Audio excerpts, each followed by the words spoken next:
আসসালামু আলাইকুম রহমতুল্লাহি ওবরাকাতু।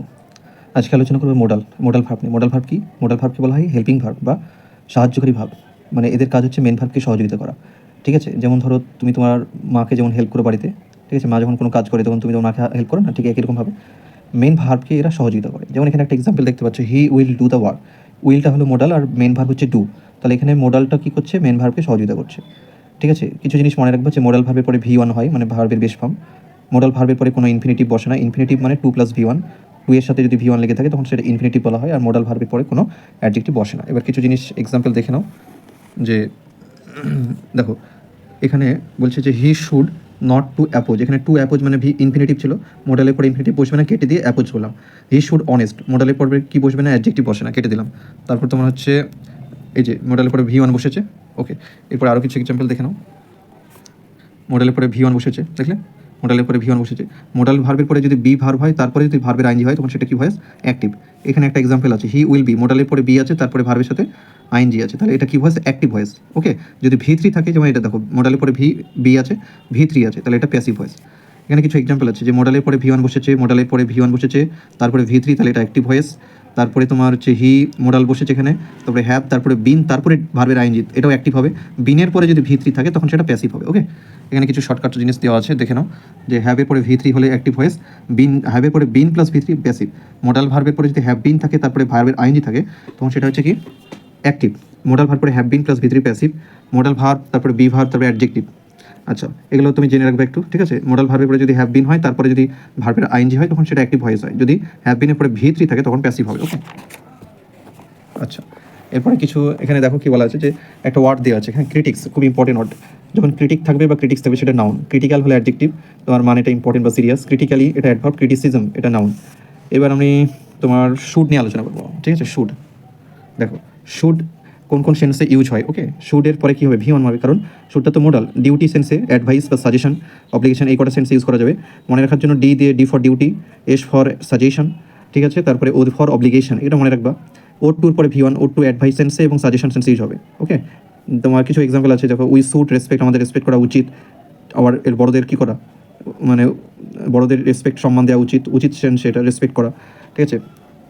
ও টু রেসপেক্ট আওয়ার এল্ডার, আমাদের এমফাসাইজ যখন আমরা জোর দিই তখন ও টু ইউজ করা হবে, ঠিক আছে? কী করা হবে? ও টু। এবার হচ্ছে শুড কিন্তু কন্ডিশন সেন্সে ইউজ করা যায়, এটা মাথায় রেখো যে শুডটা কোন সেন্সে ইউজ হবে? কন্ডিশন সেন্সে।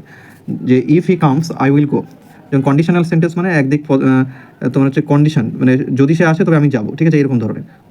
তুমি যদি আমাকে 10 টাকা দাও, আমি তোমাকে এই চকলেটটা দেবো, এরকম মানে কন্ডিশন থাকবে, শর্ত, ঠিক আছে? তো এই ইফ দিয়ে যুক্ত থাকে কন্ডিশন সেন্টেন্সগুলো, ইফ, অলদো, দো, এই সবগুলো দিয়ে যুক্ত থাকবে, ঠিক আছে?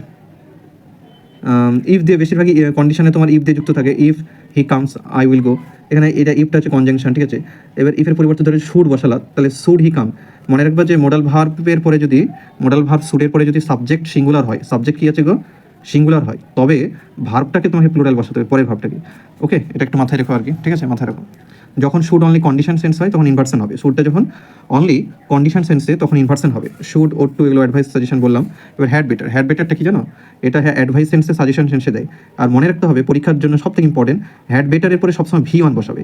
ওরা হয়তো ভুল করে V3 দিয়ে দেবে, তোমাকে বলবে যে এরর বের করো, তখন তোমাকে এররটা বের করতে হবে। সবসময় মনে রাখবে হ্যাড বেটারের পরে কি হয়? V1। হ্যাড বেটারটা একটা মোডাল ভার্ব। ওকে, আর এইচএডি হ্যাড, হ্যাডটা পাস্ট টেন্স, ঠিক না? আর বেটারটা অ্যাডজেক্টিভ। আচ্ছা, এবার তুমি এটা জানতে হবে, হ্যাড বেটারের পরে সবসময় V1 বসে বললাম। একটা এক্সাম্পল দিয়ে আছে, দেখো he had better went go, গান, কোনটা হবে? গো হবে, কারণ বললাম হ্যাড বেটার পরে সবসময় ভার্বে বেস ফর্ম হয়। আর যখন হ্যাড থাকবে শুধু, তখন হ্যাডের পরে V3 হবে। ওকে, আচ্ছা। আবার দেখো এখানে হি উড, উড কথাটা আছে, দেখো সেন্টেন্সে উড আছে না? উড হচ্ছে মোডাল ভার্ব, তারপরে V1 বসাতে হবে। উড হ্যাভ আছে, উড হ্যাভ থাকলে ভার্ব, তারপরে ভার্বটা V3 দিতে হবে, ডান। ওকে, এবার ইউজ টুটা দেখে নাও একটু। ইউজ টুটা হচ্ছে মোডাল ভার্ব, এটা V1 বসে, তারপরে অ্যাডজেক্টিভ ফর্ম, অ্যাডজেক্টিভ, এরপর অ্যাডজেক্টিভও বসবে, ঠিক আছে? হ্যাবিট অফ দ্য পাস্ট হিসাবে ইউজ করা যায়। এবার কিছু এক্সাম্পল না হলে বুঝতে পারবে না, এক্সাম্পল দেখো। এই যে হি ইউজ টু ওয়ার্ক, এখানে ইউজ টুটা কী হিসাবে আছে? মোডাল আছে, তার জন্য V1 বসলো, ঠিক আছে? ওয়ার্ক হলো, ওয়ার্ক হার্ড হলো, ওয়ার্কিং হার্ড হবে না, ঠিক আছে? যেহেতু এটা ওয়ার্কটা কি এখানে ভার্ব, ওয়ার্কিংটা তো নাউন, সেই জন্য হলো না। ওয়ার্কটা ভার্ব, আমি বলেছিলাম মোডালের পরে কী হয়? ভার্ব হবে, ভার্বের base form. He got use to work বা ওয়ার্কিং, এখানে দেখো তোমার গটটা হচ্ছে main verb, main verb use to work বা ওয়ার্কিং হার্ড। তাহলে এখানে যেহেতু এটা মেন ভার্ব, গটটা মেন ভার্ব, তারপরে এটা এখানে এটা ইউজ টু অ্যাডজেক্টিভ, তাহলে এরপরে কী হবে? নাউন বসাতে হবে তোমাকে। কী বসাতে হবে?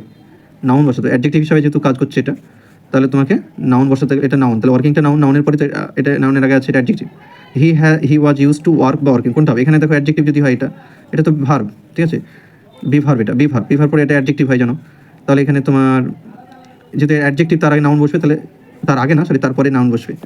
হার্ড ওয়ার্ক শব্দটা মাথায় রাখো, noun, hard working adjective. He use to adjective যেহেতু, তাহলে ওয়ার্কিং হবে। এটা বি ভার্বের পরে অ্যাডজেক্টিভ হয় আর তারপরে নাউন হবে। তাহলে এবার কিছু এক্সাম্পল আছে, সেগুলো দেখে নাও।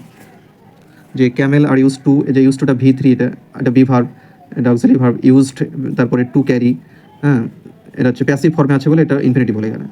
ওকে, আচ্ছা এবার হচ্ছে তোমার একটা কি অ্যাক্টিভ ভয়েসে ইউজড হ্যাবিচুয়েটেড মডাল বা অ্যাডজেক্টিভ হিসেবে ইউজ হয়। ইউজ টু মডাল, যেমন habit of the past, would হচ্ছে তোমার হ্যাবিট অফ দ্য পাস্ট, দুটো ইউজ কিন্তু পাস্টের হ্যাবিট হিসেবে ব্যবহার করা হয়। কিছু এক্সাম্পলের মাধ্যমে আমরা দেখি কি বলা হচ্ছে। যে এখানে দেখো যে আই উড সুইম, এখানে উডটা হচ্ছে মডাল, তারপরে সুইম বসেছে মানে V1 বসেছে। ইউজ টু এখানে হচ্ছে মডেল ভার্ব হিসেবে আছে, তাহলে V1 বসলো, ঠিক আছে। আচ্ছা, আই ইউজ টু বা উড লাইক, এটা লাইকটা হচ্ছে স্টেটিভ ভার্ব, তাই তো, তাহলে এটা ইউজ টু হবে V1। এখানে কিছু লেখা আছে যে ইউজ টুর পরে অ্যাকশন ভার্ব বসে, আবার স্টেটিভ ভার্বও বসে, কিন্তু উডের পরে কোনো স্টেটিভ ভার্ব বসবে কি, বসবে না। তাহলে একটা জিনিস মাথায় রাখো, ভেরি ভেরি ইম্পর্টেন্ট, এই ইউজ টুটার পরে কিন্তু স্টেটিভ ভার্ব বসে, তার জন্য আমি ইউজ টুর পরে স্টেটিভ ভার্ব বসে, আবার কি বসে, কি বসে গো, স্টেটিভ ভার্বের পরে, সরি ইউজ টু পরে স্টেটিভ ভার্ব বসে, আবার অ্যাকশন ভার্ব বসে, কিন্তু উডের পরে কিন্তু কখনো স্টেটিভ ভার্ব হবেই না, সেই জন্য উডটা বসলো না। ইউজ টু পরে কি হলো, স্টেটিভ ভার্ব লাইক হলো। এখানে ইউজ টু পরে লেখা আছে অ্যাকশন ভার্ব বসে, ইউজ টু পরে স্টেটিভ ভার্ব বসে, উডের পরে কোনো স্টেটিভ ভার্ব বসে না, অনলি অ্যাকশন ভার্ব বসে। উড সম্পর্কে জানো এবার। আচ্ছা, উড সম্পর্কে হচ্ছে তোমার ডিজায়ার বা উইলিংনেস, পোলাইট রিকোয়েস্ট, এগুলো ইচ্ছা, পোলাইটলি রিকোয়েস্ট করা, এই সেন্সে উডগুলো আমরা ইউজ করি। I would like to play now, আমি এখন খেলতে চাই। কুড পোলাইট রিকোয়েস্ট বোঝায়, ঠিক আছে, কুডটা তোমার পোলাইট রিকোয়েস্ট বোঝায় ইনফর্মালে, আর উডটা হচ্ছে ফর্মালে পোলাইট রিকোয়েস্ট বোঝায়। এবার একটা দেখো কোশ্চেন, এটা মাথায় রাখবে যে dash you mind lending me some money, would হবে না কুড হবে, উড হবে, কুডের সাথে কিন্তু মাইন্ড কথাটা লাগবে না, উড ইউ মাইন্ড করার কথাটা ইউজ হয়। Use two habit of the past, action stative দুই ক্ষেত্রে ইউজ হয়, কিন্তু উডটা অনলি অ্যাকশন ভার্ব হিসাবে। ক্যান কুড আমরা জানি যে সক্ষমতা সেন্সে, ঠিক আছে, মে মাইট সম্ভাবনা, পসিবল পসিবলি লাইকলি, কিন্তু এই সেন্টেন্সে মে থাকবে, মাইট থাকবে, আবার যদি পসিবল থাকে তখন সেন্টেন্সটা রং। সেন্টেন্সে কখনো কখনো ক্যান কুড থাকলো, হ্যাঁ, তারপরে আবার যদি এই সমস্ত ওয়ার্ডগুলো দেখতে পাও, অ্যাবেল আনএবেল ক্যাপেবল, তখন সেন্টেন্সে রং হয়ে যাবে সেন্টেন্সটা।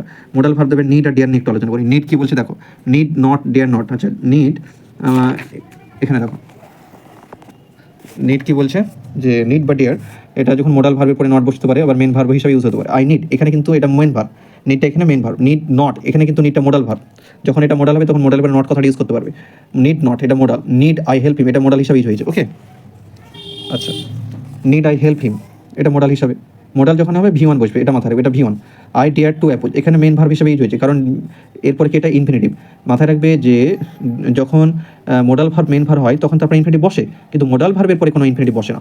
ডিয়ার নট অ্যাপোজ, এটা মোডাল ভার্ব, ঠিক আছে, এটা V1। ওকে, ডিয়ার, আচ্ছা এটা প্রশ্নবোধক হিসাবে আছে, ডিয়ার আই অ্যাপোজ হিম। মেন ভার্বকে এরপরে তুমি মোডাল ভার্বকে পাস্ট করতে পারবো না, ঠিক আছে, যদি বানাতে হয় তবে এইভাবে, he need not have, have কথাটা আসলো দিয়ে ডিফেন্ড করতে পারো এইভাবে। মেন ভার্বের সাথে তুমি কিন্তু কোনো রকম এস বা ইয়েস যুক্ত করবে না, ঠিক আছে, মেন ভার্বের সাথে কোনো ইনফিনিটিভ, মেন ভার্বের পরে ইনফিনিটিভ নিতে পারবে তুমি। মোডাল ভার্বের পরে কিন্তু মোডাল ভার্বের সাথে এস বা এস যুক্ত হবে না, মোডাল ভার্বের পরে কোনো ইনফিনিটিভও নিতে পারবে না। এখানে কি বলেছে, যখন নিড বা ডিয়ারটা মোডাল হিসাবে ইউজ করবে তখন এস বা এস যুক্ত হবে না, ইডি যুক্ত হবে না, ইনফিনিটিভ হবে না। নিড নিয়ে যখন মেন ভার্ব হবে তখন ইডি, এস বা এস, ইনফিনিটিভ, এগুলো কিন্তু সব যুক্ত করতে পারবে ভার্বের সাথে। ওকে, আচ্ছা এবার কিছু এক্সাম্পল তুমি দেখো, যেমন নিড আই টু, আচ্ছা এটা তো মোডাল ভার্ব, তাহলে ইনফিনিটিভ বসবে, তো বসবে না, টুটা ভুল ছিল। আর নিড এ পেন, এটা মেন ভার্ব, ঠিক আছে। আর need not need a pen, এটাও ঠিক আছে, মেন ভার্ব হিসেবে আছে এখানে, ঠিক আছে। আর নিড টু, এটা মেন ভার্ব, এটা ইনফিনিটিভ, ঠিক আছে। আর নিড নট ড্রাইভ, এটাও ঠিক আছে, এটা মোডাল আছে। নিড ড্রাইভ, এটা V1, তাহলে এটা মোডাল আছে, ঠিক আছে। আর নিড নট হ্যাভ ড্রাইভ বা ড্রিভেন ফাস্ট, এখানে দেখো যে নিড নট হ্যাভ, এটা হ্যাভ পরে V3 হবে। ওকে, আচ্ছা নিড নট হ্যাভ এর পরে V3 হবে, মাথায় রেখে দাও। এরপর হচ্ছে তোমার কি যে I need not to waste, এখানে তখন নিডটা মোডাল, তাহলে টুটা কি হবে, হবে না, ইনফিনিটিভ তো হবে না বললাম, তাহলে এটা বাদ, টুটা হবে না। নিড নট, নিডস করেছিল এখানে, হি নিডস নট ওয়েস্ট টাইম, এটা কি এস করা যেত না, করা যাবে না, কেন, কারণ ওয়েস্টটা তো V1। আমি বলেছিলাম যখনই V1 দেখতে পাবে তখন তার আগে অবশ্যই মোডাল, আর মোডালের সাথে কিন্তু এস অথবা এস যুক্ত হয় না, এই জন্য এসটা কাটা দিতে হবে। নিডস টু ওয়ার্ক, এই ক্ষেত্রে কিন্তু এটা মেন ভার্ব হিসেবে ইউজ হয়েছে, কেন, কারণ পরে ইনফিনিটিভ আছে, ইনফিনিটিভ কে নাই, মেন ভার্ব নাই, তাহলে নিডসটা যেহেতু মেন ভার্ব হিসেবে কাজ করছে সেহেতু ইনফিনিটিভকে সে নিতে পারে। আচ্ছা এরপরে চলে আসছি আমরা তোমার নন ফাইনাইট ভার্ব। আচ্ছা নন ফাইনাইট ভার্ব কি বলছি দেখো, নন ফাইনাইট ভার্ব, আচ্ছা নন ফাইনাইট ভার্বটা আমি পরের দিন আলোচনা করবো। ওকে, আজকে থাক এই অবধি।